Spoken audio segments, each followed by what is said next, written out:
Hi, everybody. Welcome to HR Debatable. My name is Nelly Valinden. I'm your host. And today I'm being joined by two fantastic guests, Karine Redman and Kimberly Burns. Hi, Kim, and hi, Karine.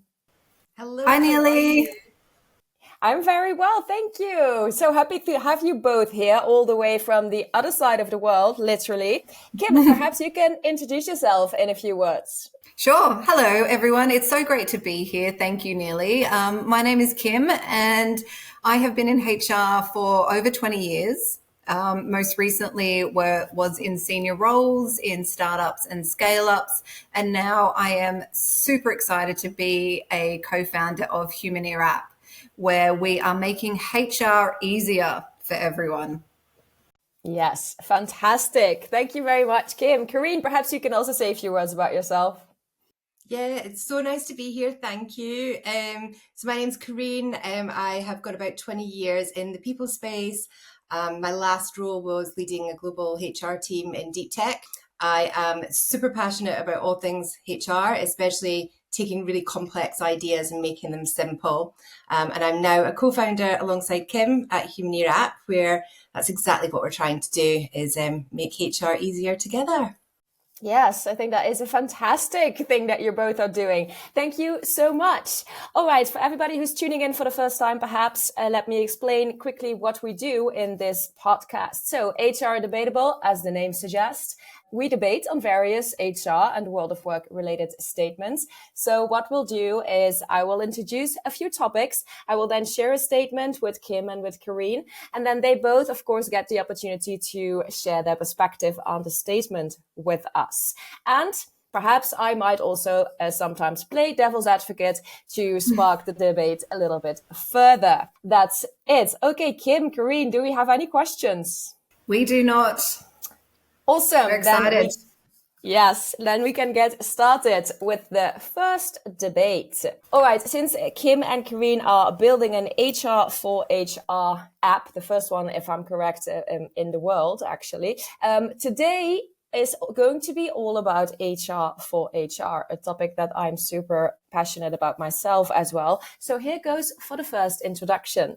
HR practitioners worldwide are exhausted. One 2020 study by WorkVivo revealed that no less than 98% of HR professionals are burnt out. Other data shows that only 40% of senior HR leaders state that they hold the ambition to move into the CHRO role, while senior HR leader turnover is reported to be significantly higher than other C-suite roles. Now, what are some of the reasons for this not so great picture of HR's current state of being? First off, I think we need to acknowledge that HR has always been a challenging function to be in. People teams have to manage difficult situations on a daily basis, varying from employee grievances such as harassment and bias to laying off employees or simply being the scapegoat for disgruntled staff. Secondly, things haven't gotten any easier since 2020. There were the challenges related to COVID-19, of course, and the increasing number of big topics that have been added to HR's plate since. Think of issues such as hybrid and remote work, DEIB, employee engagement, and well-being, for example. Other factors that don't help are the fact that HR departments are notoriously understaffed and the fact that a staggering 63% of C-suite leaders still views HR as a predominantly administrative function. All of this clearly doesn't help in reducing the pressure for those of us working in HR. But to what extent are we actually helping ourselves? It's easy to point out what external elements make our lives more difficult, but what are we doing as HR practitioners to set ourselves up for success, to reduce our risk of burnout and improve our well-being? Are we doing anything at all? Do we take time off? Do we manage our well-being? That's what's up for debate. And so here's our first statement for today. The burnout crisis in HR is caused by HR. All right. So, ladies, Kim, I'm going to start with you. What do you vote on this statement? I'm going to vote no, Nearly. I don't think the burnout crisis in HR is caused by HR. Okay, thank you. Karine, what are you going to vote? I'm going to vote that yes, I think the HR crisis, burnout crisis, is caused by HR. All right. Okay. So we have a no and we have a yes. Fantastic. I love it when that happens. Kim, I'm going to go back to you. Perhaps you can tell us a little bit more about your no. Yeah. And look, Neely, honestly, I think you summed it up so well in the introduction in terms of all of the things that are on HR's plate at the moment. I mean, it was like complex working in HR pre-pandemic, you know, dealing with people who are the most complex sort of piece of the organizational puzzle. But, you know, post the COVID world, the expectations on HR has just dramatically changed. It's definitely increased in some areas, but the expectations from not just like the executive level, but also from the people themselves. Like you mentioned, dealing with remote and hybrid work, there's diversity, inclusion, and belonging. There's mental health, there's employee engagement. There is, I had like a massive list. Burnout, there's recruitment, retention, there's the skill development, you know, we're moving so quickly in this digital age that, you know, people look to the HR team to say, well, how are we going to upskill our organization? The compliance and legal issues that are just constantly changing and evolving that HR need to be on top of. And just the rapid rise of technology adaptation and use within organizations. Like literally, every single one of those points that I just said fall on the HR department to lead. And I mean, take one of those points, even like the remote and hybrid work piece. You know, I think I saw some statistics recently, which I wrote down, which, you know, was huge, that, you know, 73% of workers are working hybrid or fully remote. You know, that's not how we used to work 5 years ago.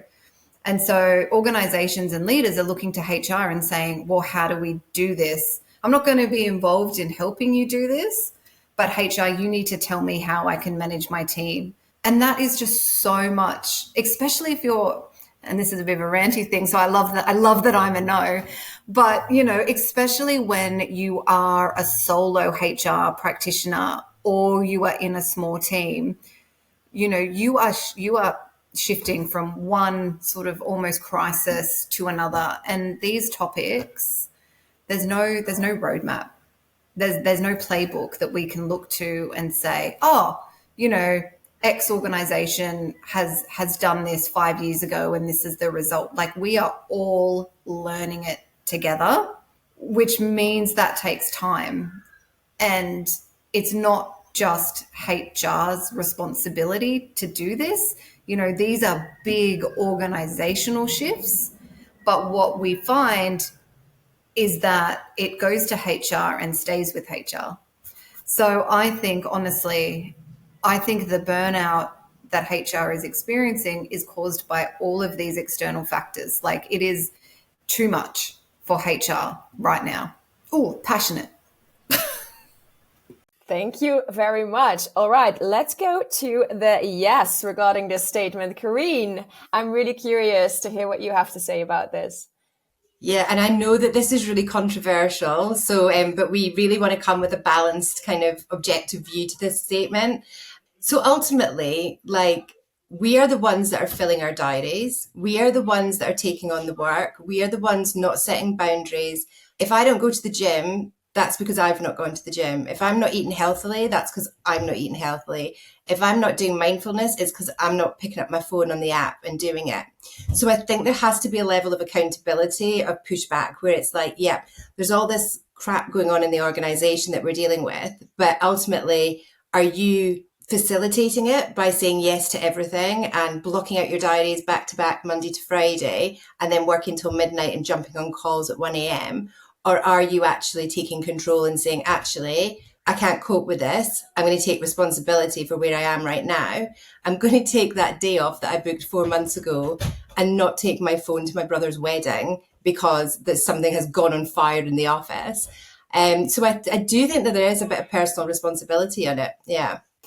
I really love how you do have a balanced approach to this statement. And I mean, I've been nodding my head, but with regarding things that both of you were saying. For people who listen to the podcast for a while, they know probably that I'm a big fan of taking responsibility ourselves where we can. Perhaps maybe one thing that I'm curious about is though, because this does seem to be something that is happening across so many companies, right? All these big issues are being put on HR's plate, and it does seem that overall we have a bit of an issue saying no or putting boundaries. Any ideas as to why that is, perhaps?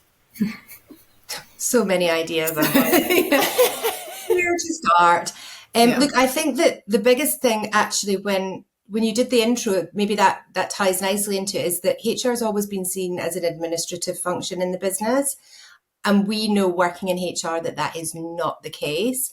And so perhaps we say yes to more than we should because we are constantly trying to prove our worth in the organizations. And so it's maybe not about us wanting to do everything. It's about saying, actually, what I'm doing is really important and I'm going to burn myself out proving it to you, you know? And then there might be a side of it where it's like, everybody wants to feel needed. Everyone wants to feel important. Everybody wants to feel like they're making a difference. And so that as a human can be really hard to switch off. So yeah, perhaps it's a bit of all that. Yeah, I'll just add, it's probably different for, you know, everyone individually, but a lot of people that we talk to within our Humaneer community there's this level of responsibility that people feel to the people in the organization for many different reasons. I think it ties in absolutely to wanting to make a difference and knowing that we've got the ability to do that. Like we can make people's lives at work better. So when we get presented with an opportunity or given the okay or the, hey, I want you to think about our employee engagement strategies, we'll jump on that because we know the difference that could make for someone. So, you know, I think I personally know, and Kareen, yourself, you know, we'll take those calls because someone needs us to, you know, where I think a lot of people in HR are naturally empathetic and are there because they know that they can make an impact in someone's lives. And I think that's a big personal motivator for people, but it can also lead us to drop our boundaries and keep saying yes, which benefits others, but, you know, takes from us. And that's what we're, I think, kind of seeing more widely in the HR space at the moment is we gave and gave and gave over the last 4 years, and people don't have a lot left in the tank. No, I think that wraps it up really beautifully, and I think it makes a lot of sense as well. And this is the whole crux of the issue, really. I can imagine in HR we see that we can have a big impact on people's lives, so we want to do that, and therefore we often forget about ourselves. Right? Yeah. All right. Pretty much. Yeah. Fantastic. That was it for our first round.